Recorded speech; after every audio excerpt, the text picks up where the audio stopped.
जिस मूवी को एक्सप्लेन करने जा रहे हैं उसका नाम है माई सीक्रेट बिलियनियर। कहानी की शुरुआत में फेरो एलिवेटी नाम के एक बिलियनियर को दिखाया जाता है जो कैलिफोर्निया में रहता है। उसकी दौलत और हैंडसम लुक पे लड़कियां फिदा रहती हैं। वो खूबसूरत लड़कियों के साथ खूब मौज मस्ती करता है, लेकिन फेरो अपने बिजनेस के साथ कोई कॉम्प्रोमाइज़ नहीं करता। वो अपने कॉम्पिटिटर्स से हमेशा 2 कदम आगे ही रहता है। एक दिन जब फेरो एक पार्टी में होता है तो उसे उसकी माँ का कॉल आता है। वो उसे बताती है कि उसके फादर अपनी आखिरी सांसें गिन रहे हैं। ये सुनकर फेरो तुरंत अपने फादर के पास इटली के लिए रवाना हो जाता है। फेरो अपने फादर के बेहद करीब था। उसने अपना बचपन अपने फादर के साथ इटली में ही बिताया था। कॉलेज की पढ़ाई पूरी करके वो कैलिफोर्निया आ गया था और अपनी कड़ी मेहनत से एक सक्सेसफुल बिजनेसमैन बन गया था। उसके फादर उसकी सक्सेस से काफ़ी खुश थे, लेकिन वो उसे समझाते रहते थे कि दौलत की चकाचौंध में उसे सच्चा प्यार नहीं मिल पाएगा। जब वो अपने फादर के पास पहुंचता है तो दोनों काफ़ी इमोशनल हो जाते हैं। उसके फादर बड़ी मुश्किल से बात कर पा रहे थे। वो फेरो को अपनी आखिरी इच्छा बताते हैं। वो चाहते हैं कि उनके मरने के बाद फेरो 30 दिन के लिए अपने बिजनेस को छोड़कर कहीं दूर चला जाए। इन 30 दिनों तक वो अपनी पहचान छुपा कर रखे और कोई भी पैसा अपने साथ लेकर न जाए। फेरो के लिए ये बेहद मुश्किल था, क्योंकि एक बिलियनियर की हर मिनट बहुत कीमती होती है। लेकिन अपने फादर की आखिरी इच्छा पूरी करने के लिए वो सब कुछ करने को तैयार हो जाता है। अपने फादर के फ्यूनरल के बाद वो वापस कैलिफोर्निया आ जाता है और अपने असिस्टेंट लॉरेंस को बताता है कि वो 30 दिन के लिए न्यूयॉर्क जा रहा है। जाने से पहले वो अपनी कंपनी की सारी जिम्मेदारी लॉरेंस को सौंप जाता है और अपने ड्राइवर क्लॉड की आईडी लेकर एक कमर्शियल प्लेन से न्यूयॉर्क के लिए चल देता है। प्लेन में कर्टिस नाम का एक आदमी फ्लाइट अटेंडेंट के साथ बुरा बर्ताव कर रहा था, लेकिन आखिर में वो फ्लाइट अटेंडेंट उसे सबक सिखा देती है। वो जानबूझकर उसके कपड़ों पर टोमेटो सॉस डाल देती है। ये देखकर फेरो और सभी पैसेंजर्स हंसने लगते हैं। न्यूयॉर्क पहुंचकर फेरो एयरपोर्ट से बाहर निकलता है। एयरपोर्ट से बाहर निकलकर वो पैदल ही चल देता है, क्योंकि वो अपने फादर की आखिरी इच्छा पूरी करने के लिए कोई भी पैसा अपने साथ नहीं लेकर आया था। अब उसका सबसे पहला काम था एक नौकरी ढूंढना। वो रास्ते में छोटी दुकानों पर नौकरी के लिए पूछने लगता है, लेकिन पूरे दिन घूमने के बाद भी उसे कोई नौकरी पर नहीं रखता। शाम को फेरो एक बार में चला जाता है। यहाँ एक खूबसूरत लड़की उसके हैंडसम लुक को देखकर उससे अट्रैक्ट हो जाती है, लेकिन फेरो जब उसे बताता है कि उसके पास ना तो नौकरी है और ना ही रहने के लिए घर है, तो वो उसे छोड़कर वहाँ से चली जाती है। इसके बाद पीटा नाम की एक मोटी लड़की उसके पास आती है। फेरो उसे बताता है कि आज रात रुकने के लिए उसके पास कोई जगह नहीं है। पीटा उसे अपने साथ चलने के लिए कहती है और फेरो उसके साथ उसके फ्लैट में चला जाता है, जहाँ उसके फ्लैट में एक और लड़की सोई हुई थी। पीटा अपने रूम में फेरो के साथ रोमांस करने की कोशिश करने लगती है, लेकिन फेरो से झूठ बोल देता है कि वो एक गे है। इतनी देर में डायना की आंख खुल जाती है। वो फेरो को देख कर डर जाती है और उसे अपने फ्लैट से निकाल देती है। अब आधी रात को फेरो को सड़कों पर आना पड़ता है। यहाँ 2 गुंडे उसके पीछे पड़ जाते हैं। फेरो उनसे बचकर एक मकान की बालकनी में छिप जाता है। वो उन गुंडों से तो बच जाता है, लेकिन उस मकान का मालिक फेरो को देख लेता है। पुलिस फेरो को पकड़ कर ले जाती है और उसकी पहली रात पुलिस कस्टडी में कटती है। सुबह को पुलिस उसे छोड़ देती है, क्योंकि पुलिस को पता चल गया था कि वो चोरी नहीं कर रहा था। अब फेरो पुलिस स्टेशन में लगे टेलीफोन के पास रखे 50 सेंट उठा लेता है और पुलिस स्टेशन से बाहर आ जाता है। फेरो ने कल से कुछ नहीं खाया था। उसे बहुत तेज भूख लगी थी। वो एक दुकान पर जाता है और कहता है कि मेरे पास 50 सेंट और एक ब्रांडेड कॉन्डोम का पैकेट है, क्या तुम उसके बदले में मुझे खाना दे सकते हो? लेकिन वो दुकानदार उसे खाना नहीं देता। अब वो एक ठेली वाले के पास जाता है जो हॉट डॉग बेच रहा था। एक हॉट डॉग का प्राइस $2 होता है। फेरो उसे 50 सेंट दिखाता है और कहता है कि क्या इतने पैसे में कुछ खाने को मिल सकता है? वो ठेली वाला ये सुनकर मुस्कुराता है और उसे एक हॉट डॉग फ्री में दे देता है। फेरो उसे देखता रह जाता है। वो उस ठेली वाले से उसका नाम पूछता है। ठेली वाला अपना नाम एंजेलो बताता है। फेरो उसको कई बार थैंक यू बोलता है और वहाँ से चला जाता है। इसके बाद फेरो एक डस्टबिन पर रखे न्यूज़पेपर को उठाने के लिए आगे बढ़ता है, लेकिन उससे पहले एक भिखारी जैसा दिखने वाला आदमी उसे उठा लेता है, लेकिन फिर वो उसे फेरो को दे देता है। फेरो उसे अपने पास बचे 50 सेंट दे देता है। अब फेरो न्यूज़पेपर देखने लगता है। तभी एक छोटे ट्रक से उसे मामूली टक्कर लग जाती है और वो नीचे गिर जाता है, लेकिन ट्रक का ड्राइवर, जिसका नाम फ्रेड है, वो भागकर फेरो के पास आता है और उसे खड़ा होने में मदद करता है। फ्रेड उसे बार बार सॉरी बोलता है और उसे अपने ट्रक में बैठाता है। वो फेरो से उसका नाम पूछता है तो फेरो उसे अपना नाम क्लॉड बताता है और कहता है कि वो किसी नौकरी की तलाश में है। ये सुनकर फ्रेड उसे अपने कस्टमर के बारे में बताता है जिन्हें ड्राइवर की ज़रूरत है। वो फेरो को अपने साथ वहाँ लेकर भी जाता है और उसे वहाँ छोड़कर चला जाता है। फेरो उसे थैंक्स कहता है और अंदर चला जाता है। अंदर जाकर वो उस आदमी को देखकर हैरान रह जाता है, क्योंकि ये वही आदमी था जो प्लेन में फ्लाइट अटेंडेंट के साथ बुरा बर्ताव कर रहा था। उसका नाम कर्टिस था। कर्टिस एक रियल एस्टेट बिजनेसमैन होता है, लेकिन वो हमेशा अपने एम्प्लॉय से बदतमीजी से बात करता था और उन्हें नीचा दिखाने की कोशिश करता रहता था। अब कर्टिस फेरो का छोटा सा इंटरव्यू लेता है। कर्टिस उसे अपने पर्सनल ड्राइवर की नौकरी पर रख लेता है, लेकिन कर्टिस की एक शर्त होती है कि वो उससे जो भी काम करवाएगा उसे करना पड़ेगा। फेरो नौकरी के लिए तैयार हो जाता है।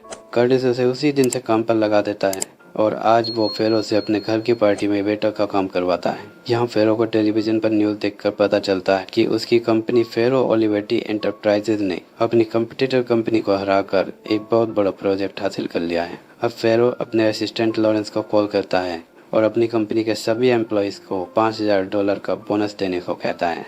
ये सुनकर लॉरेंस हैरान रह जाता है, क्योंकि फेरो इससे पहले वो आदमी था जो अपने एम्प्लॉयज की कोई ज़्यादा परवाह नहीं करता था। लेकिन फेरो आम जिंदगी की परेशानियों को झेलकर काफ़ी बदल चुका था।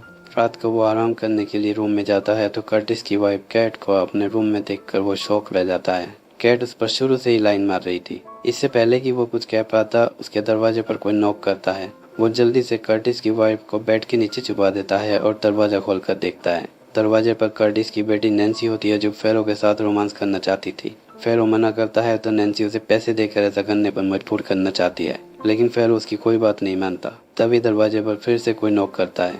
इस बार फेरो नैन्सी को बाथरूम में छिपा देता है। फेरो दरवाजा खोलकर देखता है तो ये मिस्टर कर्टिस होता है। फेरो सबसे ज्यादा हैरान हो जाता है जब उसे पता चलता है कि मिस्टर कर्टिस एक बाइसेक्सुअल है और वो उसका फायदा उठाना चाहता है। लेकिन यहाँ फेरो चालाकी दिखाता है और कर्टिस को कहता है कि उसे एक ऐसी बीमारी है जो ज्यादा आसानी से फैलती है। ये सुनकर कर्टिस वहाँ से दुम दबाकर भाग जाता है। अब नैन्सी बाथरूम से निकलकर फेरो को कमेंडी बताते हुए गुस्से में वहाँ से चली जाती है। अगले दिन फेरो कर्टिस को उसके ऑफिस ले जाता है। यहाँ वो उस लड़की को देखता है जिसने उसे पीटा के रूम से निकाल दिया था। उस लड़की का नाम डायना होता है। डायना कर्टिस की कंपनी में एक रियल एस्टेट एजेंट की नौकरी करती है। वो फेरो को पहचान लेती है, लेकिन उसे इग्नोर करने की कोशिश करती है, जबकि ऑफिस के सभी लोग उसके हैंडसम लुक से इम्प्रेस हो जाते हैं। अगले दिन फेरो डायना की वर्क टेबल पर फूलों का गुलदस्ता छोड़ देता है, क्योंकि वह डायना से उस रात के लिए सॉरी बोलना चाहता था। डायना अपनी टेबल पर गुलदस्ता रखा हुआ देखती है, लेकिन कुछ नहीं समझ पाती, क्योंकि गुलदस्ते पर किसी का नाम नहीं लिखा था। तभी उसके बॉस कर्टिस का कॉल आता है। वो उसे किसी काम से अपने घर बुलाता है। डायना उसे बताती है कि उसे एक फ्यूनरल में जाना है, लेकिन कर्टिस कहता है कि मेरा ड्राइवर तुम्हें वहाँ ले जाएगा। डायना टैक्सी पकड़कर कर्टिस के घर जाती है। फेरो हैरान होकर डायना को देखता है। थोड़ी देर बाद कर्टिस के कहने पर फेरो उसे फ्यूनरल के लिए ले जाता है। कार चलाते हुए फेरो सामने के शीशे से डायना को देखता रहता है। जब डायना उसे टोक देती है तो वो उससे पीटर की फ्लैट वाली बात के लिए सॉरी बोलता है, जिसके बाद डायना उसे अपना नाम बताती है और फेरो उसे अपना नाम क्लॉड बताता है। इसके बाद दोनों फ्यूनरल में जाते हैं, जहाँ पादरी की फनी हरकतों से दोनों बहुत हंसते हैं। यहाँ से निकलकर दोनों साथ में कॉफी पीते हैं। फेरो बताता है कि मुझे अपनी मौज मस्ती और आज़ादी वाली जिंदगी पसंद है, लेकिन डायना क्लियर कर देती है कि ये कोई डेट नहीं है। वो फेरो को बताती है कि उसका पति इराकी जंग में मारा गया था और अब वो अपने मॉम डैड के घर पर रहती है। फेरो से बातें करते हुए वो उससे इम्प्रेस होने लगती है। वो कहती है कि पता नहीं क्यों मैं तुमसे बात करते हुए कंफर्टेबल फील कर रही हूँ। दोनों एक दूसरे से इंटरेस्टेड होकर बातें करने लगते हैं। दोनों को पता ही नहीं चलता कि उन्हें यहाँ 2 घंटे बीत चुके हैं। इसके बाद फेरो डायना को उसके घर छोड़ने जाता है। घर के बाहर दोनों एक दूसरे को किस करते हैं। वो दोनों ट्यूसडे को डेट पर जाने का वादा करते हैं, लेकिन डायना के पेरेंट्स उसके एक मामूली ड्राइवर के साथ डेट पर जाने से खुश नहीं थे। ट्यूसडे को डायना फेरो के साथ डेट पर जाती है, लेकिन साथ साथ वो अपना प्रोजेक्ट भी पूरा करती है, क्योंकि मिस्टर कर्टिस ने उसे एक एक्स्ट्रा प्रोजेक्ट थमा दिया था। अगले दिन मिस्टर कर्टिस की बेटी नैन्सी ऑफिस आती है और फेरो को ऑफिस में बुलाया जाता है। मिस्टर कर्टिस उसे नौकरी से निकाल देता है, क्योंकि नैन्सी ने फेरो के ऊपर रूम में आकर बदतमीजी करने का झूठा इल्जाम लगा दिया था। डायना फेरो को बेइज्जत होते हुए नहीं देख पाती और मिस्टर कर्टिस को गाली दे देती है। ये देखकर सभी ऑफिस वाले हैरान रह जाते हैं और खुश भी होते हैं। इसके बाद डायना और फेरो ऑफिस से निकल जाते हैं। बाहर आकर डायना उसे अपने घर पर डिनर के लिए ले जाती है। घर पर डायना के पेरेंट्स को जब पता चलता है कि उन दोनों की नौकरी छूट गई है तो वो परेशान हो जाते हैं। साथ ही वो डायना और फेरो के बीच बढ़ती नजदीकी को लेकर भी परेशान थे। लेकिन जब फेरो बताता है कि वो थोड़े दिन बाद कैलिफोर्निया वापस चला जाएगा तो उन्हें कुछ राहत मिलती है। अगले दिन फेरो मिस्टर कर्टिस के घर से अपना सामान ले आता है। डायना फेरो को बताती है कि उसने पिछले कुछ सालों में काफी पैसे जोड़ रखे हैं। वो अपनी खुद की एक एजेंसी खोलना चाहती है। वो फेरो को अपना बिजनेस पार्टनर बनाना चाहती है। फेरो डायना को देखता रह जाता है, क्योंकि वो उस पर बहुत ज्यादा भरोसा कर रही थी। अब वो डायना को एक बहुत बढ़िया बिजनेस प्लान बताता है। इसके बाद दोनों डांस करके सेलिब्रेट करते हैं। अब तक दोनों के दिल में एक दूसरे के लिए प्यार पनपने लगा था। वापस आते हुए फेरो डायना से कहता है कि उसे आज तक उसके जैसी लड़की नहीं मिली। अब सिर्फ 2 हफ्ते के अंदर उनकी कंपनी काफी प्रॉफिट देने लगी थी। दोनों पार्क में बैठकर बातें कर रहे होते हैं तो फेरो कहता है कि उसे जल्दी ही वापस कैलिफोर्निया जाना होगा। डायना ये सुनकर उदास हो जाती है। अब फेरो के पास उसके असिस्टेंट का कॉल आता है जो उसे बताता है कि अगर वो अगले मंडे तक कोर्ट नहीं आता है तो उसकी कंपनी पर से उसका कंट्रोल छिन जाएगा। अब मंडे को कोर्ट में लॉरेंस को दिखाया जाता है। जज उससे पूछता है कि मिस्टर फेरो ओलिवेटी कहाँ है।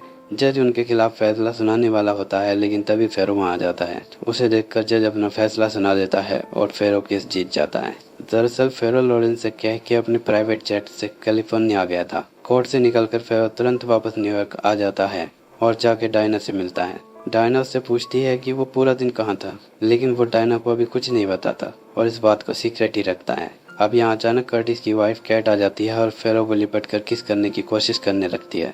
ये देखकर डायना को गुस्सा आ जाता है। वो ऑफिस से निकलकर घर की ओर भागने लगती है। फेरो उसके पीछे पीछे जाता है लेकिन डायना गुस्से में अपने घर चली जाती है। उसका सेलफोन भी रास्ते में गिर जाता है। फेरो कई दिन तक बार बार उसके घर के नंबर पर कॉल करता है लेकिन डायना की मोमो से फेरो की कॉल के बारे में कुछ नहीं बताती। वो फेरो से झूठ बोलती है कि डायना तुमसे बात ही नहीं करना चाहती। आखिरकार डायना ऑफिस आती है लेकिन फेरो ऑफिस में नहीं मिलता क्योंकि उसके 30 दिन पूरे हो चुके थे और वो वापस कैलिफोर्निया चला गया था। वो अपना कोई नंबर भी नहीं छोड़कर गया था। अब ट्रक ड्राइवर फ्रेड को दिखाया जाता है जिसने जॉब दिलवाने में फेरो की हेल्प की थी। वो मिस्टर कर्टिस के घर जाकर उसे बताता है कि क्लॉड नाम का जो ड्राइवर तुम्हारे घर काम करता था वो एक बिलियनियर है और उसका असली नाम फेरो ओलिवेटी है। वो उसे $50,000 का एक चेक दिखाता है जो फेरो ओलिवेटी ने फ्रेड से खुश होकर उसके लिए भिजवाया था। मिस्टर कर्टिस और उसकी बेटी ये देखकर हैरान रह जाते हैं। इधर कैलिफोर्निया में फेरो को अपनी मोम से फोन पर बात करते हुए दिखाया जाता है। वो बताता है कि उसके फादर की लास्ट विश की वजह से उसे ऐसी लड़की मिली जैसी उसे पहले कभी नहीं मिली थी, लेकिन लगता है कि वो उसे अब नहीं मिलेगी। उसकी माँ से समझाती है कि तुम इतनी जल्दी हार नहीं मान सकते, उसके पास जाओ और उससे बात करो। अब फेरो फिर से न्यूयॉर्क आता है और टैक्सी से डायना के घर जाता है।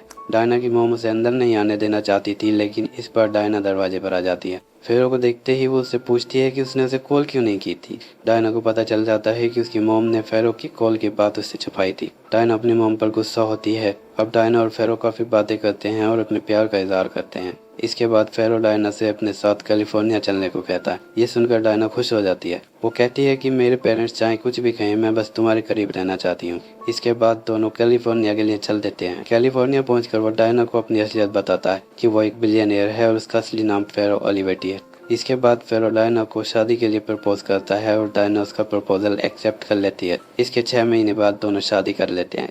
उनकी शादी में बहुत से लोग शामिल होते हैं, खास तौर से वो सभी लोग जिन्होंने न्यूयॉर्क में बिना किसी लालच के फेरो की मदद की थी, जैसे ट्रक ड्राइवर फ्रेड जो फेरो की मोम मिसेस ओलिवेटी का पर्सनल ड्राइवर है, मिस्टर एंजेलो जो वो अपना खुद का इटालियन रेस्टोरेंट चलाते हैं। इसके अलावा पीटा, मिस्टर कर्टिस और डायना के सभी कलीग्स भी उनकी शादी में शामिल होते हैं। इसी के साथ ये कहानी यहीं पर एंड हो जाती है।